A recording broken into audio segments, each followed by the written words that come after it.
સ્વાતંત્ર્ય સેનાની ભગવાન બિરસા મુંડાની 150મી જન્મ જયંતિ નિમિત્તે નવી પહેલ કરવામાં આવી। આદિજાતિ વિસ્તારમાં દરેક દરવાજે આરોગ્ય સેવા પહોંચાડવાનું સ્વપ્ન હવે સાકાર થશે, કારણ કે મુખ્યમંત્રી ભૂપેન્દ્રભાઈ પટેલના હસ્તે મેડિકલ વાનને લીલી ઝંડી આપવામાં આવી છે। રેડક્રોસ અને RECના સંયુક્ત ઉપક્રમે 6 આધુનિક મેડિકલ વાનને મુખ્યમંત્રી લીલી ઝંડી આપી છે। આજે એ 6 મેડિકલ વાनो माननीय मुख्यमंत्री श्री भूपेन्द्रभाई पटेल साहेबना हस्तक दरेक जिल्लाओमां फरती करवामां आवी छे। आ दरेक मेडिकल वानो डॉक्टर, नर्स तेमज फार्मासिस्ट अने मेडिकल सहाय साथेनी उपलब्ध रहेशे। हालमां आ 6 मेडिकल वानो डांग, दाहोद, मोडासा, अरवल्ली एटले अरवल्ली, साबरकांठा, राजकोट અને અમદાવાદ પ્રોપર અમદાવાદના આજુબાજુના વિસ્તાર માટે પ્રોવાઈડ કરવામાં આવી છે। બનાસકાંઠાના લુણાવા ખાતે વૃક્ષારોપણ કાર્યક્રમ યોજાયો હતો। વિધાનસભાના અધ્યક્ષ શંકર ચૌધરીના હસ્તે એક પેડ માં કે નામ અભિયાન હેઠળ વૃક્ષનું વાવેતર કર્યું હતું। 5000 લોકોના હસ્તે 5000 થી વધુ વૃક્ષોનું વાવેતર કરાયું। કુલ 20 વીઘા જમીનમાં 15000 વૃક્ષનું વાવેતર કરવાનું આયોજન છે। થરાદ તાલુકામાં વધુ 5 વન બનાવાશે। આગામી સમયમાં પીલુડા ખાતે 100 વીઘા જમીનમાં વૃક્ષોનું વાવેતર કરાશે। જિલ્લામાં જળ સંચયના વિવિધ કાર્યો ચાલી રહ્યા છે, જેના પરિણામે અહીં ખેડૂતોની સુખાકારીમાં વધારો કરી શકાશે તથા પર્યાવરણનું પણ સંવર્ધન કરી શકાશે। શંકર ચૌધરીએ વૃક્ષોનું જતન અને સંવર્ધન કરવા આહવાન કર્યું હતું। જે સરકારી ગોચરની જમીન છે જેનો કોઈ ઉપયોગ બાકી થતો નથી, તો ત્યાં વૃક્ષ નારાયણની સ્થાપન કરીએ તો આવા નાના નાના વન બનાવવાનું આ વખતે લગભગ 5 કરતાં વધારે વન થરાદ તાલુકાની અંદર બનાવવાનું નક્કી કર્યું છે। થરાદ તાલુકાના લુણવા ગામની અંદર 20 વીઘા જમીનમાં વિધાનસભા અધ્યક્ષ સાથે ગામ લોકો અને વૃક્ષ પ્રેમીઓએ એક સાથે 5100 જેટલા વૃક્ષો વાવીને અનોખો રેકોર્ડ પણ બનાવ્યો છે। એક પેડ માં કે નામના બેનર હેઠળ આ લુણવા ગામની અંદર 20 વીઘા જેટલી જે બંજર જમીન હતી, જે પડતર જમીન હતી, એ પડતર જમીન પર અત્યારે 5100 જેટલા વૃક્ષો વાવવામાં આવ્યા છે। આ જમીનના આજુબાજુ તાર ફેન્સિંગ કરવામાં આવી છે। તે ઉપરાંત એક તળાવ પણ બનાવવામાં આવ્યું છે કે આ તળાવમાં પાણી ભરવામાં આવ્યું છે અને આ તળાવ દ્વારા જે આ વૃક્ષોને છે તે પિયત માટે પાણી પણ મળી રહેશે। તે ઉપરાંત નર્મદા કેનાલનું જે પાણી છે તે પાણી આ તળાવ સુધી પહોંચાડવામાં આવશે। આમ આ વૃક્ષોને બચાવવા માટે પણ એક અનોખી ટીમ બનાવવામાં આવી છે અને આમ થરાદ તાલુકામાં આવનારા સમયમાં 100 વીઘા જેટલી જમીનની અંદર 5 અલગ અલગ જે છે તે વૃક્ષ માટેના વન બનાવવામાં આવશે। વાઘોડિયામાં મામલતદાર કચેરીમાં ફાયર સેફટીની સુવિધાને લઈને વિવાદ છે। ફાયર સેફટીના સાધનોની અસુવિધા જોવા મળી રહી છે। હાલમાં ફાયરોના સાધનોની અવધિ પણ પૂરી થઈ ગઈ હોવા છતાં તંત્ર આંખ આડા કામ કરી રહ્યું છે। એક્સપાયરી ડેટવાળા સાધનોને લઈને મામલતદારને પૂછવામાં આવતા તેમણે કહ્યું કે એક્સપાયરી ડેટના સાધનો અંગે તંત્રને જાણ છે।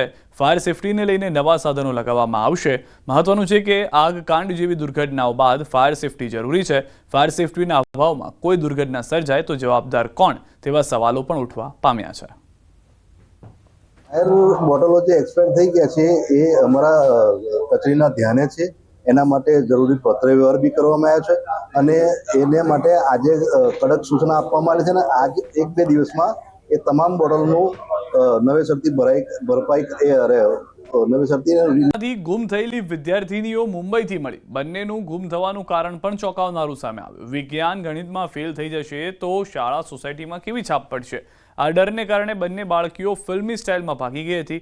જોકે ઘટનાની ગંભીરતાને ધ્યાનમાં રાખીને પોલીસે અલગ અલગ ટીમો બનાવી વિદ્યાર્થીનીની ભાળ મેળવવા માટેની કાર્યવાહી શરૂ કરી।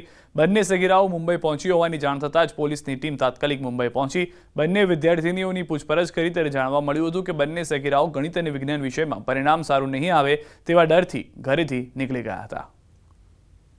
બંને બાળકીને પરિવારના સભ્યો સાથે લઈ મેળવી લઈ અને એમની પૂછપરછ કરી અને વાયલે છે। આમ એકંદરે આ બનાવમાં આજ દિન સુધીની તપાસ દરમિયાન કોઈ ગુનાહિત એમની સાથે બનેલ હોય તેવું જણાતું નથી। જમીન વિવાદ મુદ્દે શિષ્યએ સાધુને દગો આપ્યો। કરોડો રૂપિયાની જમીન પચાવી પાડવા સાધુને જાનથી મારી નાખવાની ધમકી આપી।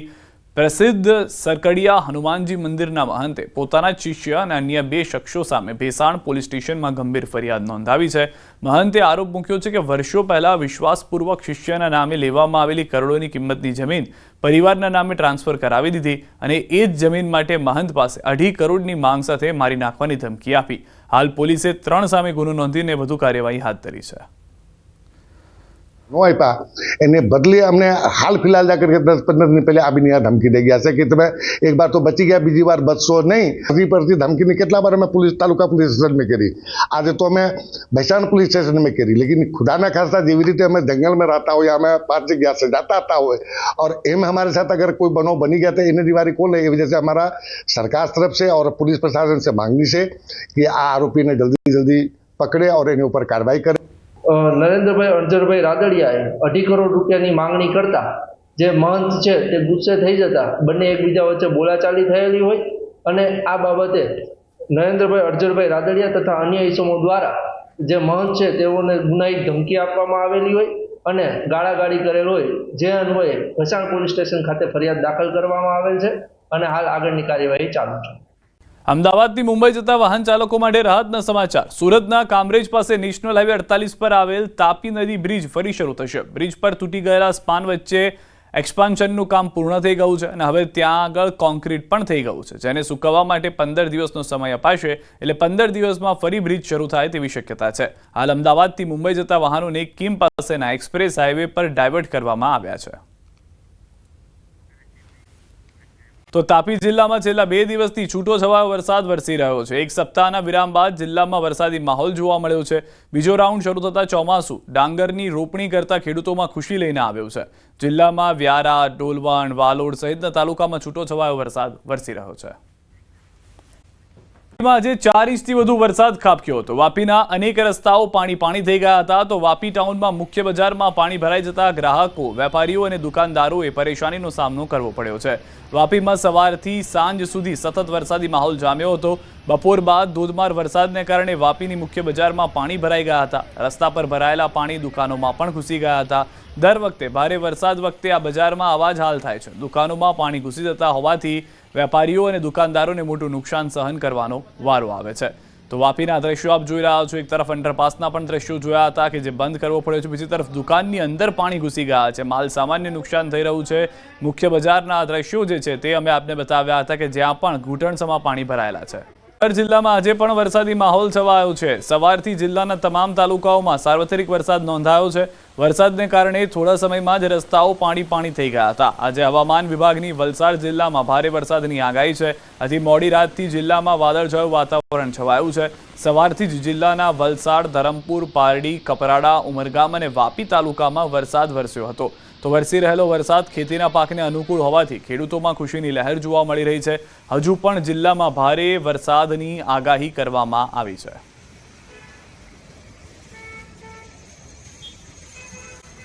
ધોધમાર વરસાદ વરસ્યો છે. દ્રશ્યો આપ જુઓ. ભારે વરસાદને કારણે વાપીના રસ્તાઓ પાણી થઈ ગયા છે. સવારથી બપોર સુધી હળવો વરસાદ થયો હતો, પરંતુ બપોર બાદ મેઘરાજાએ જોરદાર બેટિંગ કરતા માત્ર 2 કલાકમાં જ 2 ઇંચથી વધુ વરસાદ ખાબકી ગયો છે. ભારે વરસાદને કારણે વાપીના રસ્તાઓ પાણી થઈ ગયા હતા. મુખ્ય રસ્તાઓ પર પાણી ભરાઈ જતા વાહન ચાલકો અને રાહદારીઓએ પરેશાનીનો સામનો કરવો પડ્યો છે. વાપી ઈસ્ટ અને વેસ્ટને જોડતા રેલવે ગરનાળામાં પણ પાણી ભરાઈ ગયા હતા. આથી સલામતીના ભાગરૂપે બંને તરફનો વાહન વ્યવહાર બંધ કરી દેવામાં આવ્યો. ગરનાળામાં પાણી ભરેલું હોવાથી એક તરફથી બીજી તરફ જવાવાળા લોકોએ કલાકો સુધી પરેશાનીનો સામનો પણ કરવો પડ્યો હતો. આ દ્રશ્યો છે, કારણ કે દક્ષિણ ગુજરાતમાં તો જે પ્રમાણેની આગાહી હતી તે પ્રમાણેનો વરસાદ થયો છે, પરંતુ વાપીની અંદરની આ પરિસ્થિતિ આપ જુઓ કે જે અંડરપાસ છે તે બંધ કરી દેવો પડી રહ્યો છે. જે લોકો અહીંયાથી પસાર થઈ રહ્યા હતા તેઓ ફસાઈ ગયા છે. વાપી ઈસ્ટ અને વેસ્ટને જોડતા રેલવે ગરનાળામાં પણ પાણી ભરાઈ જવાને કારણે હાલમાં વાહન વ્યવહાર ઠપ થઈ ગયો છે. સલામતીના ભાગરૂપે બંને તરફનો વાહન વ્યવહાર બંધ કરી દેવામાં આવ્યો છે. ગરનાળામાં ભરાયેલું પાણી વધુ છે, જેમાં વાહન પસાર થઈ શકે તેમ નથી. આ દ્રશ્યો આપ જુઓ ગરનાળાના કે જ્યાં આગળ કેડસમાં પાણી જોવા મળી રહ્યા છે. વધુ માહિતી ન્યૂઝ 18 સંવાદદાતા ભરત પાસેથી મેળવીશું. ભરત, શું પરિસ્થિતિ જે છે તે હાલમાં જોવા મળી રહી છે, ગરનાળાને લઈને હોય કે વરસાદને લઈને હોય? બિલકુલ સિદ્ધાર્થ, આજે સવારથી જ વલસાડ જિલ્લાના તમામ તાલુકાઓમાં સાર્વત્રિક વરસાદ નોંધાયો છે. જોકે સૌથી વધુ વરસાદ વલસાડના કપરાડામાં 5.5 ઇંચથી વધારે વરસાદ વરસ્યો છે, જ્યારે ઔદ્યોગિક નગરી વાપીમાં પણ 4 ઇંચથી વધારે વરસાદ વરસ્યો છે. આમ વાપીમાં 4 ઇંચથી વધારે વરસાદને કારણે શહેરના અનેક રસ્તાઓ પાણી થઈ ગયા હતા. શહેરની રોજિંદી સમસ્યા સમાન જે રેલવે ગરનાળા છે ઈસ્ટ અને વેસ્ટને જોડતા રેલવે ગરનાળામાં પણ પાણી ભરાઈ જતા બંને તરફનો વાહન વ્યવહાર છે બંધ કરી દેવામાં આવ્યો હતો. આથી કલાકો કલાકો સુધી લોકોએ શહેરના એક તરફથી બીજી તરફ જવા માટે છે એ પરેશાનીનો સામનો કરવો પડ્યો હતો. ફાટક પર પણ ટ્રાફિકની વાહનોની લાંબી લાઈન હોવાથી શહેરના અનેક રસ્તાઓ પર વાહનોની ટ્રાફિક જામના દ્રશ્યો સર્જાયા હતા. તો વાપી બજારની અંદર પણ આ રીતે પાણી ભરાઈ જતા દુકાનોની અંદર પાણી ઘૂસી ગયા હતા. આથી જે દુકાનદારો અને વેપારીઓએ પણ પરેશાનીનો સામનો કરવો પડ્યો હતો. આમ સતત દિવસભર આજે સવારથી સાંજ સુધી વરસેલા ભારે વરસાદને જી ભરતસિંહ, આપણી પાસે વધુ અપડેટ્સ પણ મેળવતા રહીશું. તો હાલના વાપીના જે દ્રશ્યો જોઈ રહ્યા છો, ગરનાળું જે છે તે પાણી થઈ ગયું છે. ધોધમાર વરસાદ જોવા મળી રહ્યો છે. આ તરફ વલસાડ જિલ્લામાં આજે પણ સવારથી વરસાદી માહોલ જામ્યો છે. જિલ્લાના તમામ તાલુકાઓમાં નોંધપાત્ર વરસાદ વરસ્યો હતો. જિલ્લાની સૌથી મોટી દમણગંગા નદી પર આવેલ મધુબન ડેમના કેચમેન્ટ વિસ્તારમાં વરસેલા ભારે વરસાદને કારણે ડેમમાં પાણીની ભરપૂર આવક યથાવત છે. સવારથી બપોર સુધી કપરાડા તાલુકામાં 5 ઇંચથી વધારે વરસાદ ખાબક્યો હતો. આથી ડેમમાં પાણીની ભરપૂર આવક થઈ છે. ધોધમાર વરસાદને કારણે ડેમમાં 43,000 ક્યુસેકથી વધુ પાણીની આવક થઈ હતી. આથી ડેમના 6 દરવાજા ખોલી અને ડેમમાંથી 30,000 ક્યુસેકથી વધુ પાણી દમણગંગા નદીમાં છોડવામાં આવ્યું હતું, જેના કારણે દમણગંગા નદી બે કાંઠે વહી રહી છે. 48 તાલુકામાં વરસાદ થયો છે. કપરાડામાં સૌથી વધુ અધધ 6 ઇંચ વરસાદ થઈ ગયો છે. વાપીમાં 3.5 ઇંચ વરસાદ થયો છે.